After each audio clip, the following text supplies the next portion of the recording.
వెరా అనే రైతు తెల్లవారుజామున పొలానికి తన గేదె వెళ్తున్నాడు. ఆ గేదెకు బంగారు వంటి కళ్ళు. గ్రామం నిద్రలేస్తోంది. ఆ గేదె రక్త చంద్రుని కింద పుట్టిందట. అది అడవిలో దాగిన ధనాన్ని కాపాడుతుందట. వెరా మాత్రం అలాంటి మాటల్ని పట్టించుకోడు. గేదె అంటే అతనికి ప్రేమే. సూర్యుడు అస్తమిస్తున్నాడు. గేదె ఒక్కసారిగా తలెత్తి అడవిలోకి నడవటం ప్రారంభిస్తుంది. వెరా ఆశ్చర్యంతో వెనక వెళ్తాడు. వెరా అడవి లోపలికి తొలిసారి అడుగేస్తాడు. గేదె నిశ్శబ్దంగా ముందుకు నడుస్తోంది. మాయమాటల వాతావరణం.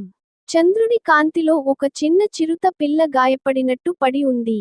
గేదె వెళ్లి ముద్దు పెట్టి సంరక్షిస్తుంది.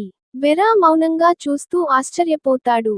వెరా చిరుత పిల్లను ఇంటికి తీసుకెళ్తున్నాడు. గేదె గౌరవంగా అతని పక్కన నడుస్తోంది. ప్రజలు చెవులు పెద్దగా చేసి కథ వింటున్నారు. బంగారు కన్నుల గేదె చిరుతను రక్షించిందట అంటారు.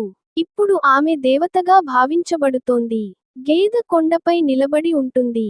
బంగారు కళ్ళు మళ్లీ మెరుస్తున్నాయి. ప్రజలెవరూ ఇప్పుడు ఆమెను సాధారణ మృగంగా చూస్తున్నం లేదు. వెరా ఆమెను ఇలా పిలుస్తాడు, అమ్మా.